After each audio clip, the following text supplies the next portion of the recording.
Hey, how's everybody doing? Okay, I want to start this video off by saying I'm not an expert. I know I'm not an expert. I'm learning. I didn't know anything about Seiko dive watches, really, at all. Uh, I don't even know. I guess it's been a couple years now. A buddy of mine had this watch. He had it listed for sale. Now, he got me on this one because this watch was really beat up. And I've done videos on it already, but this is the reissue of the Turtle, the Seiko Turtle.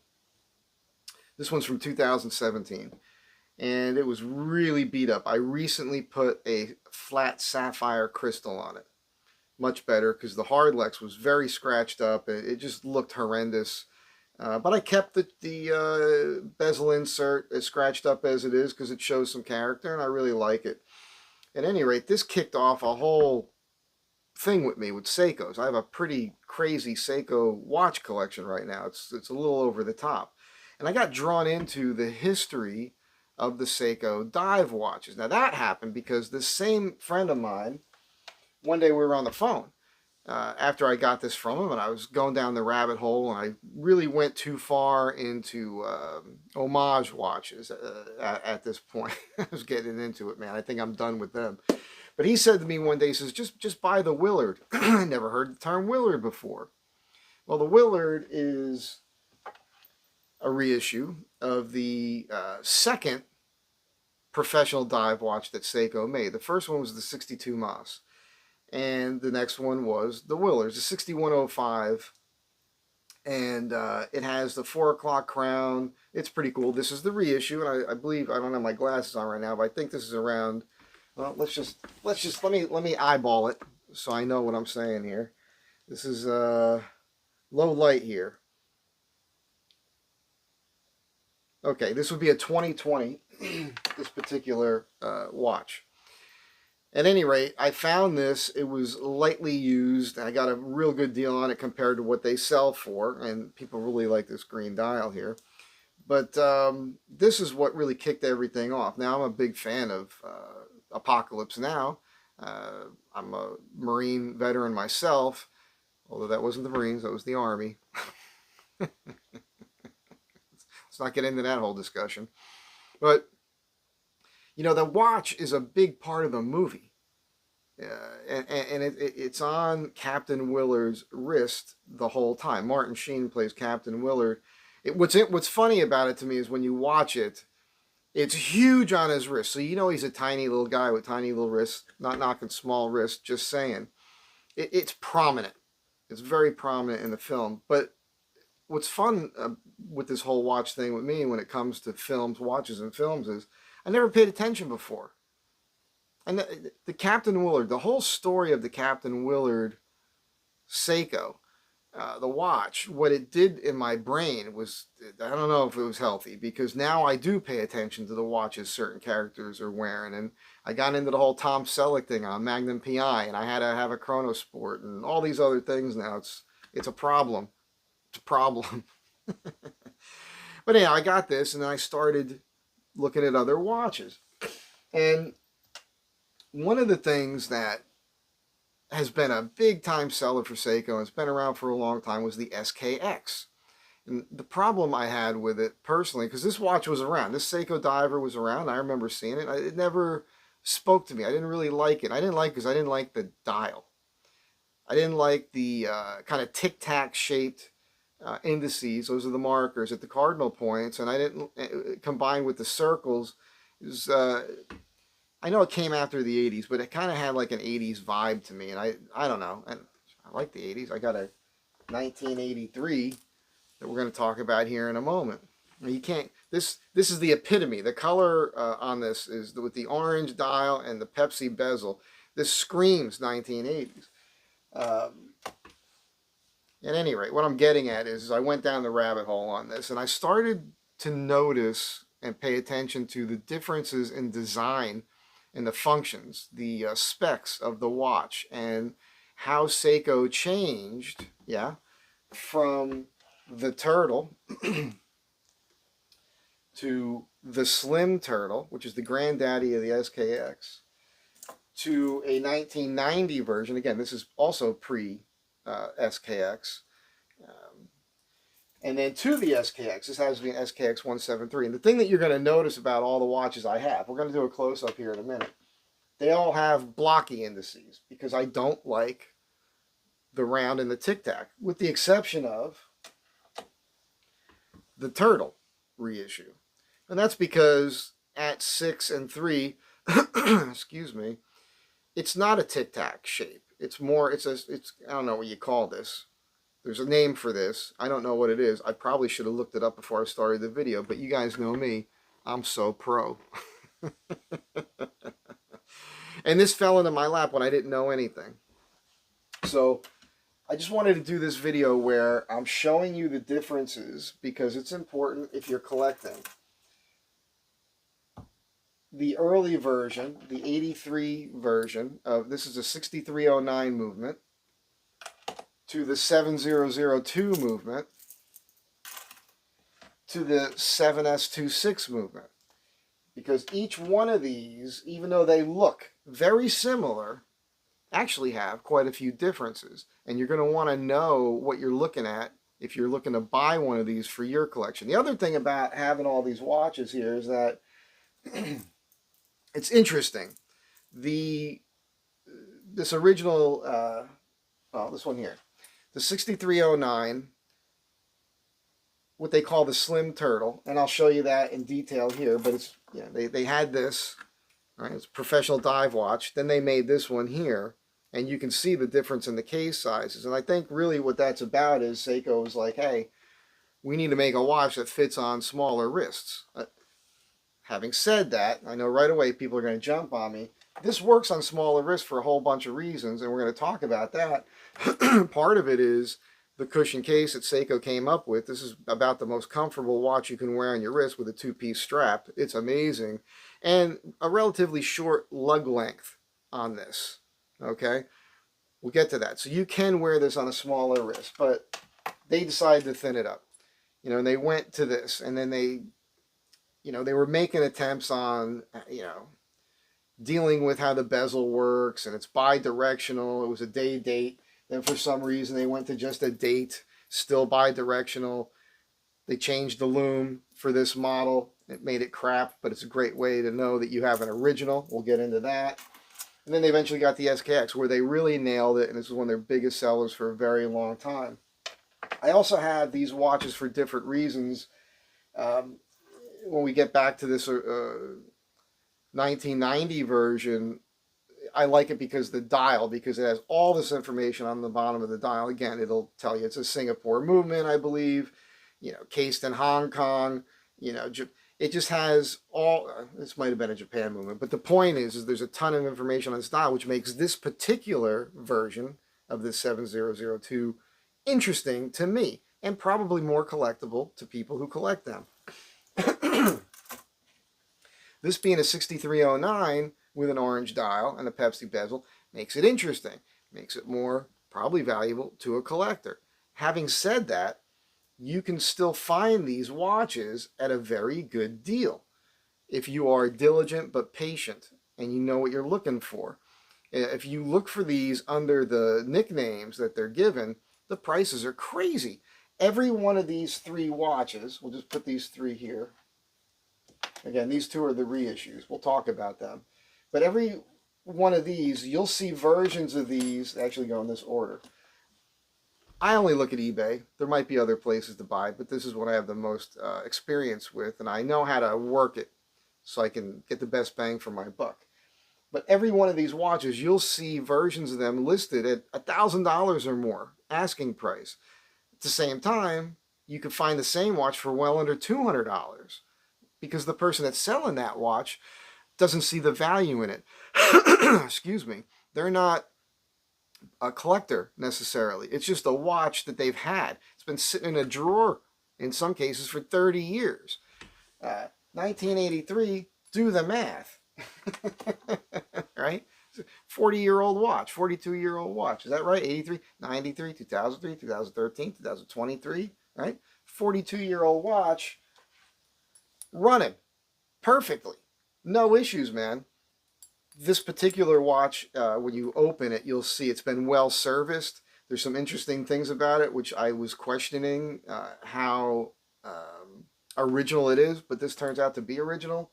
We're going to get into that in a minute. I actually purchased a kit for this watch to replace all the seals, and it's really interesting how this one works with the bezel operation, because that runs on a rubber kind of gasket for the tension. It's interesting. They all are different. We're going to get into that in the close-ups here in a moment.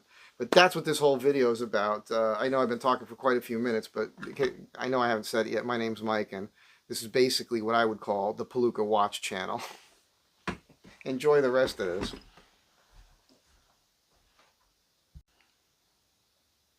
Okay. I also wanted to quickly mention to you guys that I already mentioned these two are reissues. I think personally, you're better off with the reissue. I would love to have an original Captain Willard. The problem is that to find one of these in good shape, you're looking at about $1,000, an original, with a turtle, a 6309 turtle. You know, roughly $300 to $500, maybe if you're lucky, $500 for sure, pretty decent. And again, upwards of $1,000 for one that's really special, super nice, never had any water intrusion, dial and hands are all original, all of that. 62 Moss, which I don't have pictured here, which comes before the Willard, same sort of thing. The numbers are absolutely ridiculous, but they reissued that. And I will probably find a deal on one of those at some point when I'm more flush. Now is not the time. I would like to have a version of the 62 Moss just for this lineage that you're looking at here. Okay. Now, I happen to be wearing, wrist check, I happen to be wearing this dual crown Seiko Land Monster, which is a very cool watch. People keep pointing it out on my wrist. It's a pro diver. It has an internal rotating compass bezel, and we're going to talk about this soon on another video where I compare it to a watch that was sent to me by a company to review, which sent me on a quest where I discovered this watch even existed, and I'm very happy with it, but it's an interesting story, and we'll get to that in that video when the time is right. So, you know, this Willard here, the innovations were this 4 o'clock crown, this big heavy-duty case. The original had 150-meter water resistant. It did not have a screw-in crown. It had a lock crown, so you pushed it in and turned it and it locked closed. It had a bi-directional bezel. This watch is running the, what is it here? I know it's on here. I always forget. The 6R35 movement. And this watch is supposed to have something like 72 hours of power reserve, and it's a higher beat movement apparently, and you know, it's one of the reasons why the watch costs so much more money. But if you read the reviews on this and you go to the watch nerd places, you'll find that people say that they don't really notice a big difference in this movement compared to a 4R36. Anyhow, this was something they came out with. It was awesome. It's a venerable design. It's been around. People have worn it. They've climbed mountains, been under the oceans, done all kinds of wild stuff, and the watch holds up. And again, Seiko reissued this. The next thing that came up was the turtle. And again, the original turtle had the 6309 movement. It had a bi-directional bezel as well. It's you can see they balanced out the case itself a little bit more. It no longer had these this protruding crown guard. They kind of just slimmed that up a hair, but still has the 4 o'clock crown. And really, it's not exactly 4 o'clock, right? It's like it's just before 4 o'clock. It's like a 340 crown. I don't know what they would call that. The other thing is the original had a bit of a dome to the crystal. And at this point, Seiko went more tool-like, and they went with a flat crystal that sets down below the bezel, and that's for safety, right? Things will hit the bezel before it hits the lens, and it's just a tool watch thing. Keeping in mind, Seiko at this point, I believe they were using their proprietary Hardlex crystals. As I mentioned earlier in the video, I recently had this crystal replaced with a sapphire crystal, and I'm very happy I did it. I was away on a trip recently, and I wore this all week, and I absolutely loved it. Yes, I did make this band. I trimmed it too much on this side. You could see the stitchings too close to the edge, and you could see the gap here at the spring bar. That's my bad. I'll be making another version of this soon, maybe in the next couple days. But they went to this. The next thing that Seiko did was this watch here. Now this also 6309 movement. I forget the years, but I believe this was from around 77 to 86-ish, if I'm not mistaken. I'm not 100% sure. But what they did is they call this the Slim Turtle, and you can see why. Right? They shaved off quite a bit of the case. And again, it'll fit a smaller wrist. It's more comfortable. I think by this point, Seiko realized people were buying this watch. Even though Seiko made it as a tool watch, I'm talking about the turtle here on your left, people wanted to wear a watch every day, and maybe this was just too much for them, so Seiko designers came along and they slimmed it up a bit. Still the same specs at the time, right? 150 meter water resistant. This is called a Suwa, I believe, because it has that Suwa detail on the dial, right? Just after the 735MR. Right there. This watch, you can see a shadow. You see a black dot just at the T of resist. You'll see the shadow of it on the dial. There's a little piece of black schmutz that's in there. If you really get into this, maybe we can zoom in a little bit more. You'll see that the gasket has melted at the 20 here, at basically 20 after mark, and it needs a new gasket. So I bought a whole gasket set for this particular watch. Now what's interesting about this watch, and I'll shut the lights off to talk about the Lume, is, and this might not be showing up on screen right now, there's a slight difference in color to the hands versus the indices on the dial. I was nervous about this watch when I was looking at it on eBay, but the more I looked at it and the more I compared it to other original models, I believe everything on this watch is original. It's just in really good shape, which can be found. I mean, people seem to be accepting these watches and wanting these watches with patina, where the indices they start changing color and all that, but that's because water or moisture got into them. If the water or moisture never gets into the watch, it's always going to look new. And the fact of the matter is, not everybody wore these watches for their intended purpose. Quite a few were worn for a short period of time. Maybe there were people like us, or me, where you had a collection, so you just didn't wear it every day. That's very possible. So this watch has a bi-directional 60-click bezel, okay? And it does line up, which is kind of nice for Seiko.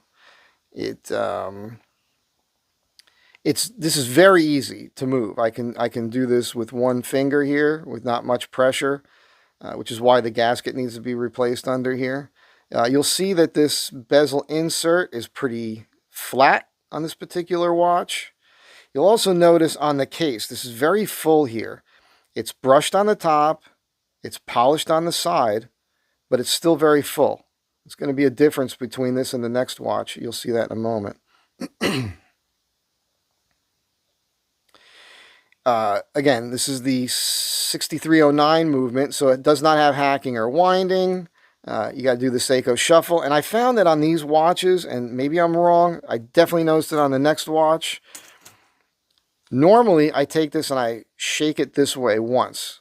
And I'm sorry that this camera keeps shifting on you, the focus, but I'll do this. But I find that on these, it has to go this direction. It has to spin in this direction for it to wind. By the time they got to the SKX, you could do it in both directions, and it winds in both directions, which is an improvement, obviously. So again, notice this. It's important. You also notice day date, and then if I get real tight in here, you'll see that that's not painted. The day date, that's just a steel. It's like a brushed steel. There's no paint on the day date. Let's see if I can get it tighter.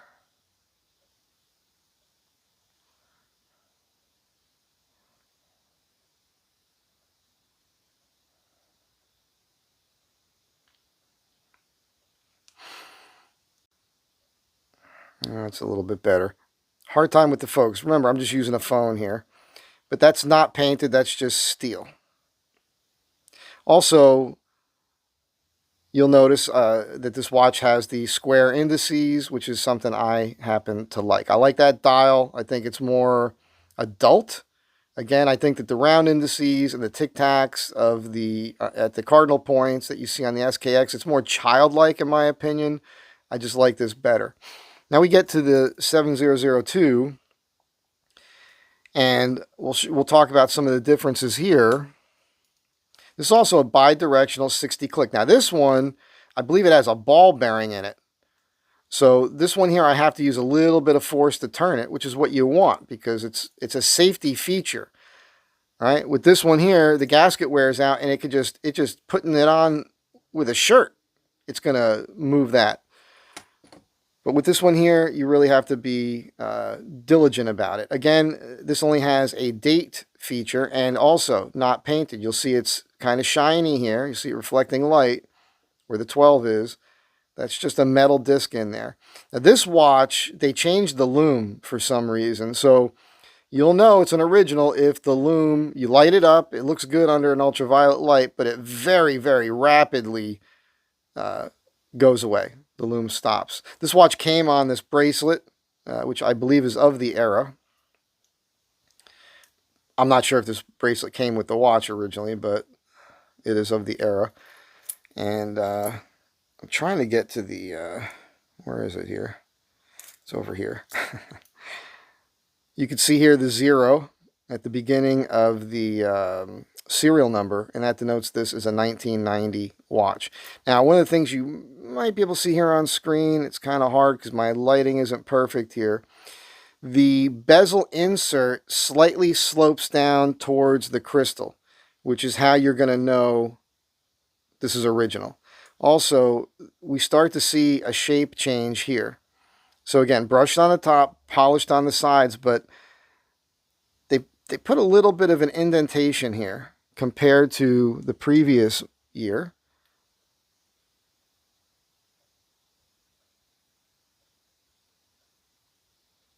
Well, it does look very similar here, but there's just a little bit more material taken away on the top polish section here. Again, 150 meter water resistant. What's nice about this particular watch is you can read right on here, 7002. It's got the Shua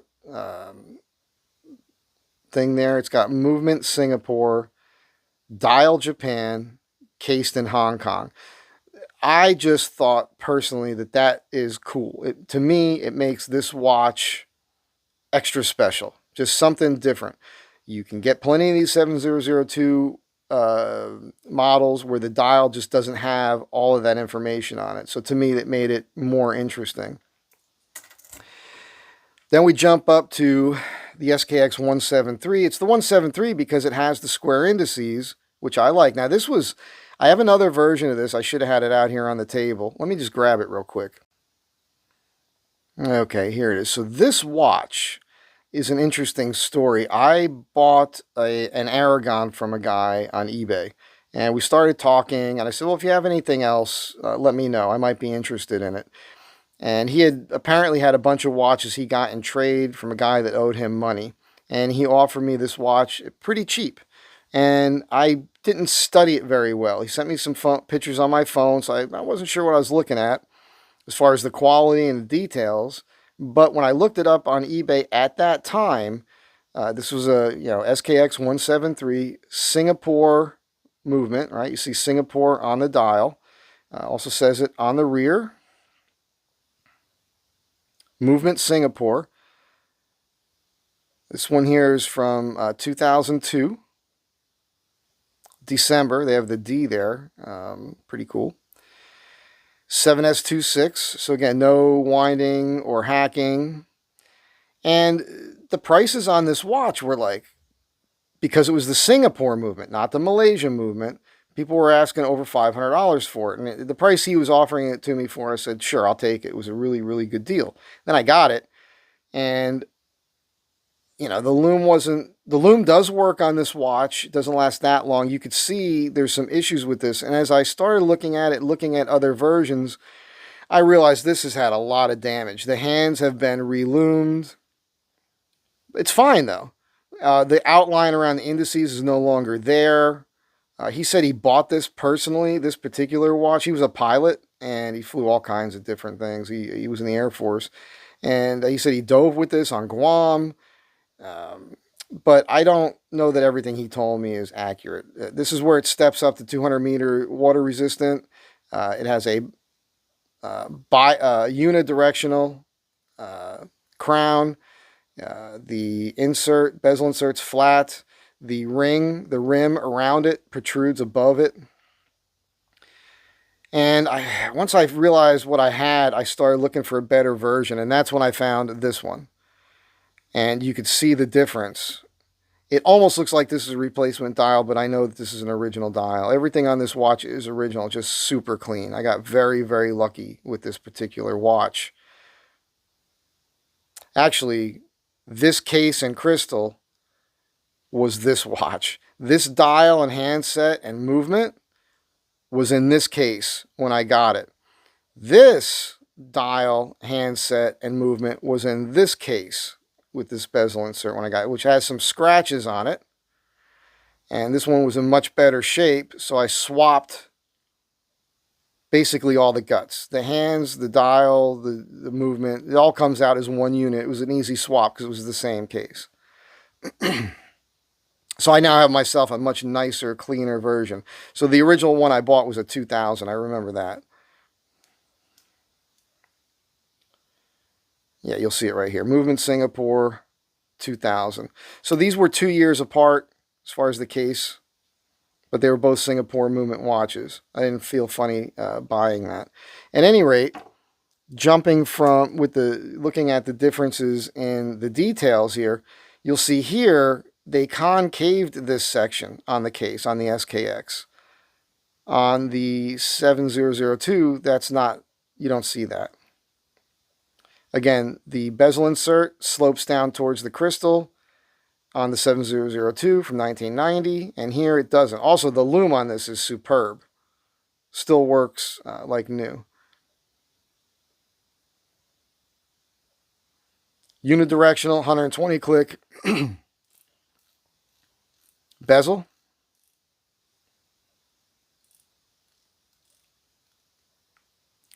That actually lines up pretty sweet. And that's basically what I wanted to show you, was the details of these watches and how they progressed.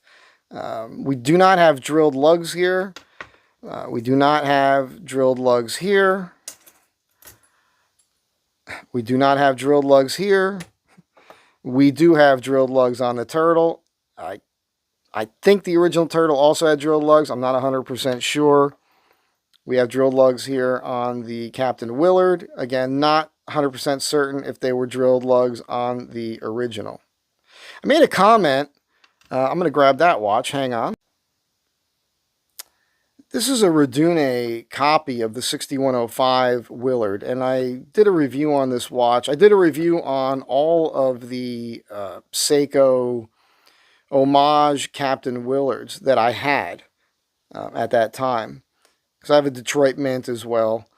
And this is the closest one as far as the, all the details are the closest to the original Seiko from roughly 1970, really. They even have lock here on the crown, although this is a screw-in crown. And I made a comment where I said that these homages are better than the original Seiko Willard. And somebody said, well, there's no question, man. First of all, on this dial that it says 150 meter, but this will go to 200 meters or more, really, realistically. This has the modern, I'm pretty certain this has the NH36 in it, even though it only has a date feature. So it has hacking and winding. The original didn't have that. The original you had to push this in and turn it. It wasn't as watertight as this, which is a screw-in crown. This one has a sapphire crystal. I'm not sure about the original on that. I do not see drilled lugs on this. But, specs wise, you would have to admit that this is better than the original Seiko. Now, I bought this thinking I would I will eventually get a reproduction Seiko 6105 dial and put it on here, and then I'll have a copy, but I don't know. It has the chocolate bar strap, tropical strap. And I just wanted to point out to you why I said what I said in that particular video. I'm going to toss this off to the side now because I'm done with homage watches. At any rate, that's the end of this video. I just wanted to point out to you guys the differences with these things as far as the details go on the cases, on the bezel inserts. They're all aluminum bezel inserts. Again, on this particular watch, it's a bi-directional 60-click bi-directional bezel that's held in place with just a rubber gasket. So it's a tension that's keeping it from moving, and this one needs to be replaced. Also, I have to replace the gasket for the crystal. We're going to replace all the gaskets on this watch here, maybe even today. This watch, which is, again, this was a 1983. This watch here is a 1990. And we can see that the bezel insert slopes down towards the crystal. It's a 60-click bi-directional, but this one runs on a bearing, like a little ball bearing. So it's a little bit more accurate and will lock in place and stay there. Both 150-meter water resistant. Both have a screw-in crown. Both have flat Hardlex crystals. This one has the much weaker Lume. Yeah, before we sign off, we got to do a Lume test on this for you guys so you can see what's going on here. It won't be in pitch black. And this is your SKX. This one here is from 2000.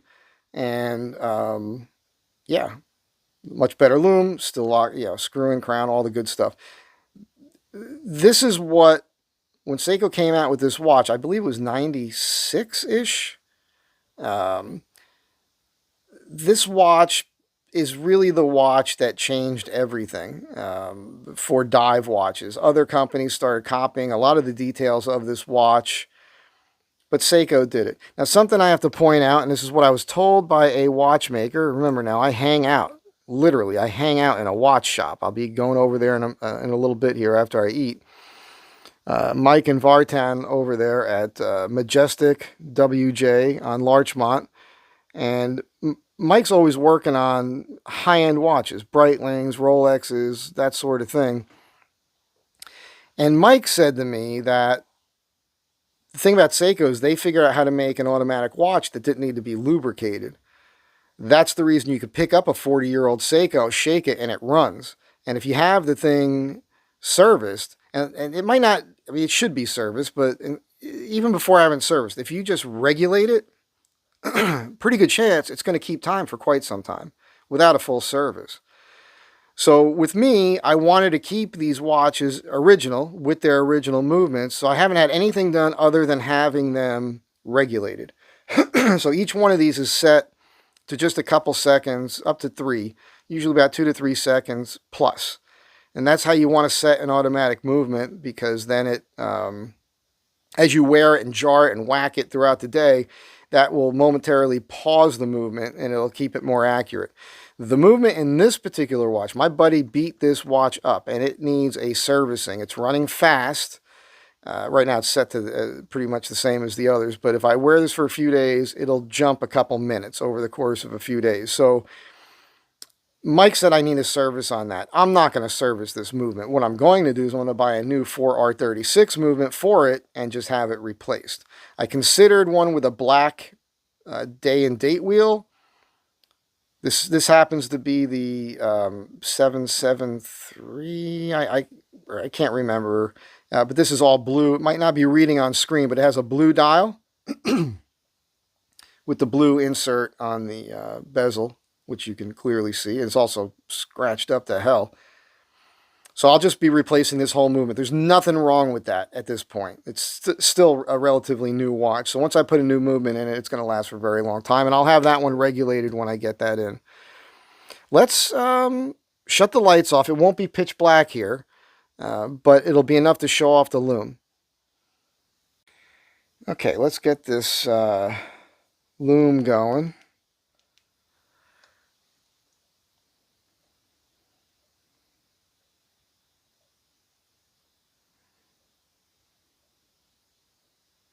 You can see how bright this thing lights up, but you'll see how quick that fades. This is just a UV flashlight I'm using here. So the Re-issu Willard, obviously has the Lume bright, as does the Re-issu Turtle.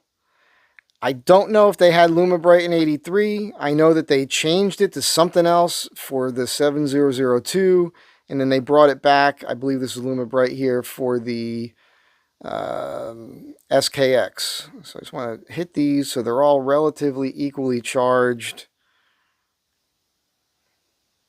And then we can watch this here for a few seconds. Because that is a thing. I don't know what this lume is called. I'll tell you, the light on the camera lens here is giving you a much better version of what I'm seeing in real life. Because with my eyeballs right now, this watch here to me is almost completely dark.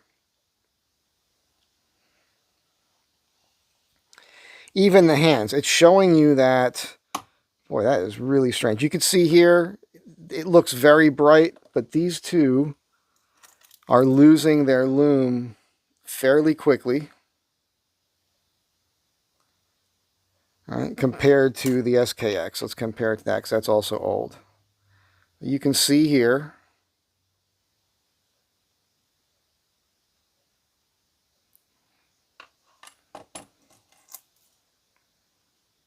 that's a much better comparison here. You can see that this is pretty much all gone. Even the hands. I know that the hands look a lot brighter here on screen, but with the naked eye, there's almost no lume there. So now you know, you've seen it all. You'll see videos on these watches where, trying to turn this light on. You'll see videos on these watches where people are working on them, repairing them, and it's just the one watch that you might get lucky. They might have the next version or the earlier version. And they might show a couple details, but you don't often see a video that shows every one of these progressions. Again, I really wish I had the 62 Mas, but then again, the 62 Mas has a 3 o'clock crown. These all have the 4 o'clock crown, which was a genius move by Seiko. It makes wearing the watch on your wrist far more comfortable because that crown is not digging into your wrist. And yeah, that's it. You guys have a great day. You know, I always tell you be kind to one another. I really mean it. Oh, you know what? I was going to go away. I almost forgot. Let's not go away. Let me turn a couple lights on. I just want to hit these cases with the calipers. I want to give you specific dimensions. This is going to be a much longer video than I wanted, but I didn't want to forget that. Hang on. Okay, let's get dimensions on all these. This Willard is supposed to be exact to the original. We've got a case here that measures out at its widest at 43 millimeters. It's 14 millimeters thick.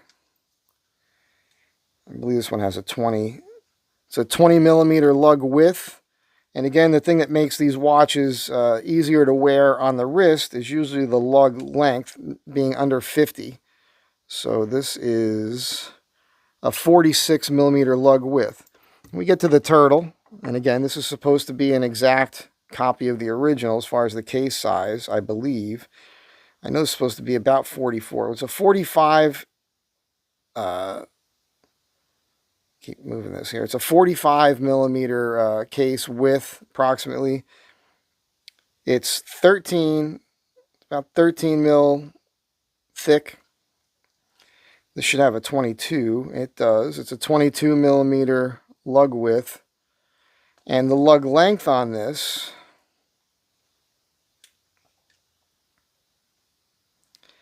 47.2. This one here was a little shorter, wasn't it?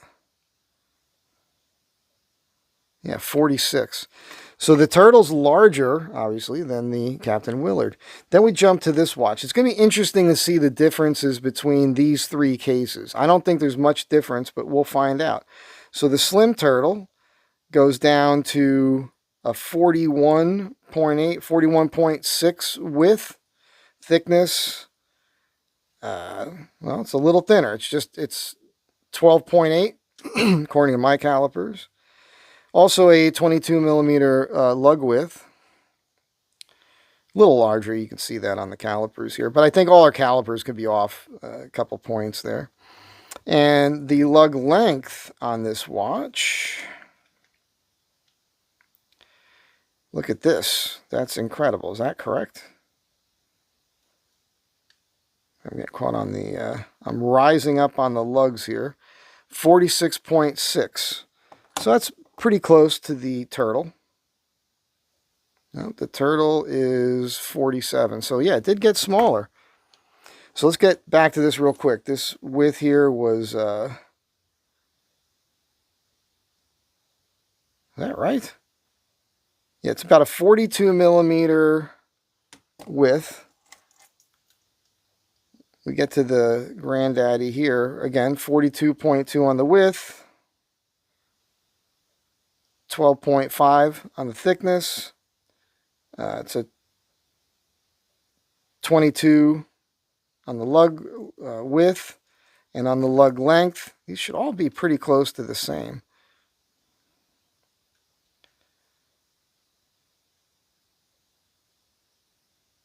Wow. So on the 7002, we've got the shortest lug length at 45.4. That's interesting. On the SKX, let's just start from there because that's curious to me. Yeah, 45.2. So the lug length got shorter by the time it got to the SKX. The thickness is about the same at 13. We know this is 22 here. Again, this is, each one of these is read wider by a point, which is interesting to me. And then the case diameter on this is a 42, just over 42 millimeters. So, you know, now you're seeing it. I don't know if anybody's done this for you before. 42 millimeters.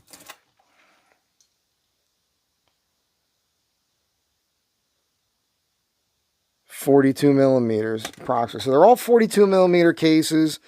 Keeping in mind this one here is closer to 45, which was the Turtle. Over 45. And that's why they called this the Slim Turtle.